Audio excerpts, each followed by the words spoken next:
Jezi ambayo inakwenda kuzinduliwa tarehe 1 ni jezi ya hatari sana. Ni jezi ambayo itakwenda kuandika historia mpya ya jezi Tanzania.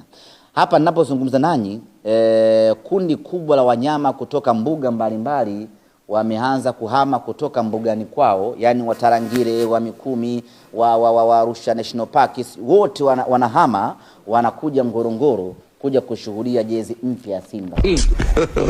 Ni tukio la maajabu mno. Jana nimezungumza na maafisa wa Ngorongoro, wakanambia kuna ongezeko kubwa la wanyama ndani ya siku hizi mbili, baada ya tetesi kuanza kuvuja ya kwamba mnyama anakuja kufanya uzinduzi wa jezi yake. Na kwa utafiti wao wa kinyamapori wakabaini ya kwamba wamepata hizo taarifa, ndugu zetu wanyama, na wanakuja kushuhudia tukio hilo. Sasa hii leo, baada ya sisi kutangaza rasmi hapa, tunategemea kutakuwa kuna ongezeko kubwa la wanyama kutoka mbuga mbalimbali za Tanzania na mbuga nyingine kutoka Afrika, wakija kushuhudia jezi ya mnyama. Usiniangalie utafikiri naona aibu. Ni kweli. Wanakuja kushuhudia jezi ya mnyama inazinduliwa.